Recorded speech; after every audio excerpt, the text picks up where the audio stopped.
engaging in the negative, it's your job to turn that around to make sure that people understand the importance of what they ought to be doing, what their kids are doing, and what it means to them, and what it will mean to them as children and eventual adults, and then of course to the family as a whole, for somebody to be involved in, not just because there are health benefits. There are other benefits involved when you play sports as well. It's not just a concept of just playing sports just because. Okay, someone may not be very talented, but along the way, who knows, if they're not very successful, they might be involved in the management aspect of the game down the line, of a sport event, of a sporting discipline down the line. They eventually become somebody of substance down the road. So it's your job as journalists. This is the space that we occupy. It's our place to make sports a viable entity in our nation. Make people understand how important it is. But like I say, the media has a lot of work to do. You guys and ourselves, there has to be some work to be done in terms of how we can frame our conversations going forward. Yeah, we can cheerlead, we can talk about something bad that potentially happened, but we also have to look at what it takes to make sure that we have people on board, that we have the parents to understand that, yes, my child plays for Prince of Wales, or my child plays for grammar school, and they're proud to say that, and they're proud to be part of that. The infighting aspect of it, I would, if I was you guys on the ground in Freetown, I would even talk about those guys involved in infighting with their associations, and I know it's easier said than done, but I can tell you what, the more you guys give credence to it, the more they continue to play that card. So leave that alone, put that to the side, and focus on what's important, who's important here, the talents, the kids, because they're the ones playing the sport. They're the ones that will potentially, eventually represent the country down the road. They're going to be the ambassadors, the superstars down the line, not those people who are fighting in the background for positions or money. Not them at all. But anyway, yeah, go ahead, Adama. Yeah, Leslie, no, I just wanted to add to that because you said exactly what I was thinking. Mm-hmm. Because the thing with sports is what we fail to realize, especially in Sierra Leone, having been there for 3 years ago working there, mm-hmm. It's the media. The media just focuses on the wrong thing. We've got to change our perspective and our perception. The media is one of the good things. May I finish? If we take our attention off of what is going on, we've got to focus away from politics. We're sports. We cannot be mixing sports and politics on the same medium. When you do that, you're going to confuse so many people, and that is one of the reasons why the parents don't want their kids to do it. And what I was saying about getting the parents involved, when we start at the grassroots in the school level, that is going to be an area where we need to come together from our different works of how we come together as a body in sports, whether it's management, whether it's the media, whether it's the school, whether it's sports ministry. That's when the school system needs to start having workshop that they can have for training and informative workshop that the parents can attend to and see the benefits that Leslie mentioned about what these kids are getting from it. Mm-hmm. And when the parents are aware of the benefits, not just health benefits, but that could be an avenue that could create an opportunity for a kid to be able to go abroad and go study, not just for sports, but to go better themselves as an individual, go learn and be educated. So we've got to be portraying a more positive message that is not politically related and be able to educate the people as a whole. Amen to that. Thank you for that. Mukhtar, go ahead. What were you going to say? Yes. What we should also understand here is the fact that the sport journalists are not the one creating the news. My job in the morning before I go to the radio station for production meeting, my responsibility is to provide a news for the day. Mm-hmm. I leave my house every blessed morning to the Sarkastiri Stadium to find news. Mm-hmm. When I went to the association, my job is to interview about your activity, what's your plan, what the association is planning to do in mid-term and long-term. But if I went down to your office, I find all the issue I find is fighting for money. Nothing progressive is happening. Even the coaches are sitting down. We don't have instruction from our boss to do the job. Let's set an example for the Sierra Leone Football Association. For over the years, there have been so many issues. These issues have not been created by the journalists. What the journalists do is to report the issue. The football fights been happening for the last 4 years. It was not the journalists that are responsible. When the football family puts themselves together, when they are ready for the games to play, now the journalists are reporting the news everywhere on social media. And I totally understand that. The Good Morning Sierra Leone, they are saying good things about the game because those who are running the game, it is their responsibility to put the house in order. It's not us sport journalists to tell them what to do. No.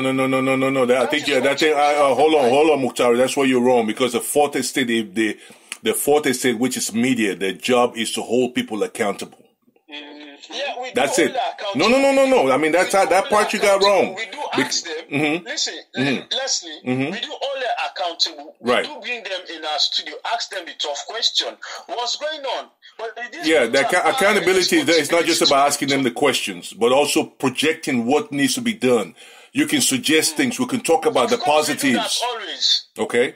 So, that part right there, I think I have to take exception to. But I know you guys are doing a great job in the midst of difficulties or whatever it is that's going on the ground in the country. But I think it'll be more better if we focus more on the positive. I think if we focus more on the reporting about the children, the athletes, the one that are doing the job out there, the coaches who are doing the hard work out there, the positive stories, let people hear about these inspirational things that are happening.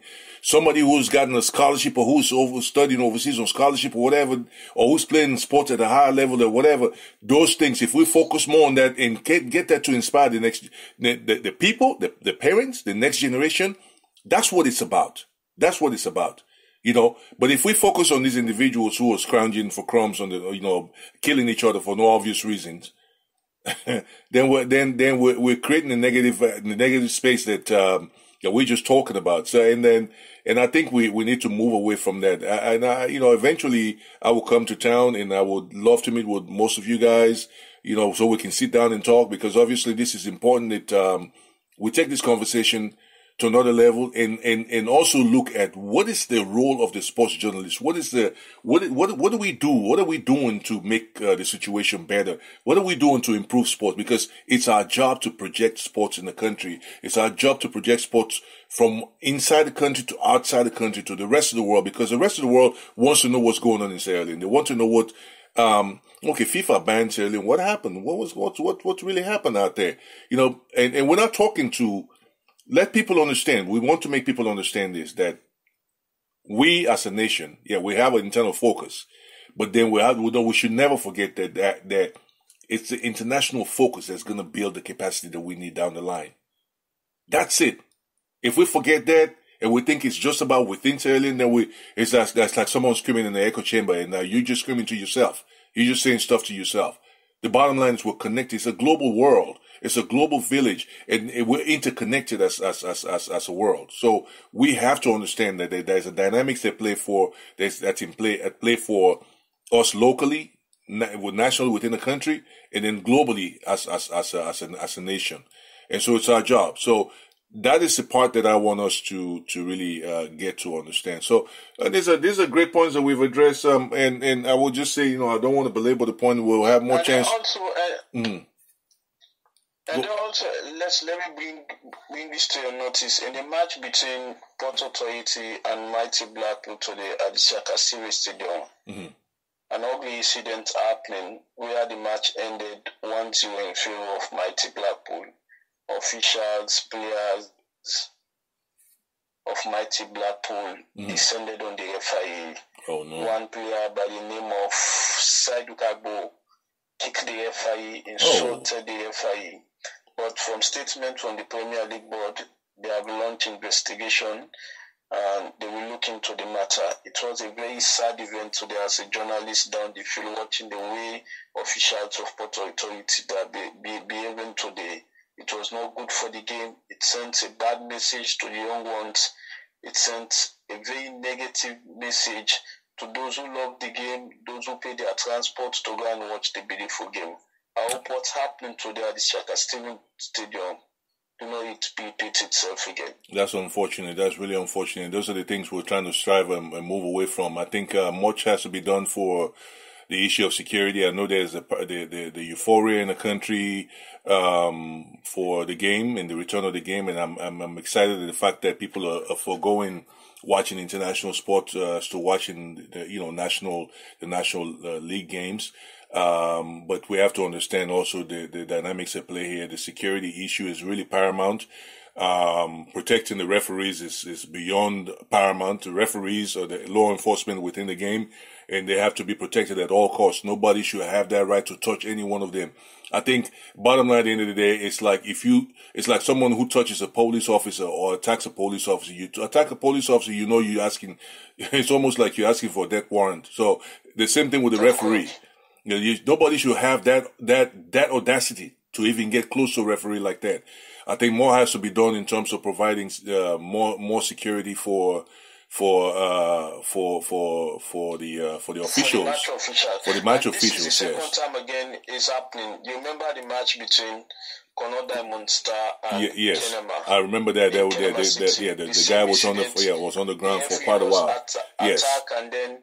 Yes. He went on the ground for some minutes before he was able to come back to officiate the game. We hope the Premier League board stamp its authority and this ugly incident doesn't happen again.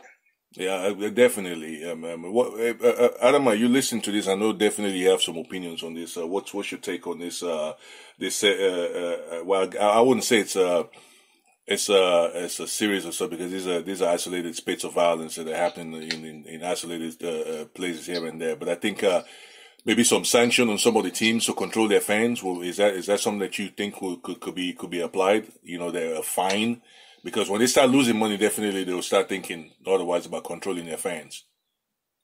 Oh yes, absolutely. I mean, it is an unfortunate event, like you said it. But like just as you suggested, as well, sanctioning the fans. And more so, it all goes back to what I said at the start of the program. We've got to have the infrastructure in place that display transparency and accountability. Because sometimes, for me, I'm speaking from my point of view at the time when I was coaching there. And that was probably about, 4 or 5 years ago. Mm-hmm.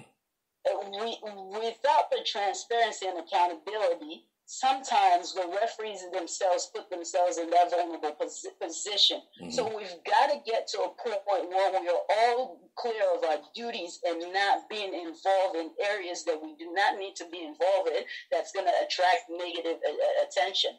Because these supporters are going to go out there to root for the teams. And if calls are not being made fairly, then of course that's going to result in retaliation. So it goes back to just proper training all around and just having the security measures in place as well. But it's going to be difficult to have all of these things in play if all we want to do is just get the league started and going without going back to starting from scratch.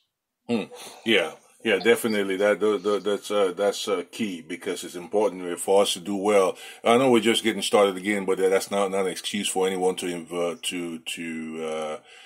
get violent with anyone whatsoever.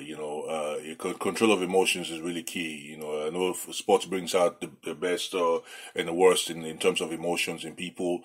I know sports is a great. Well, I'll say it's something great for society, for any community. So, but we have to be to protect this going forward. Anyway, with that, like I said, I don't want to belabor the point, and there's much to be talked about.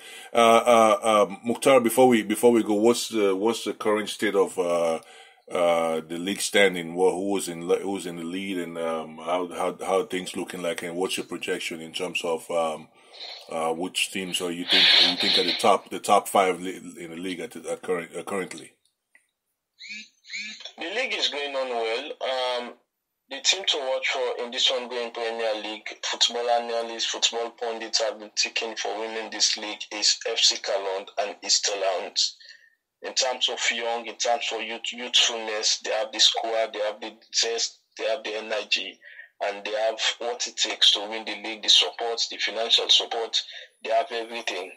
As for over the weekend, FC Cologne is topping the table and second to Easter Lounge. FC Cologne went to the defending champion in Conor and beat them by 3 goals to 0. Wow. The fans of Kono Diamond start massively calling for the sack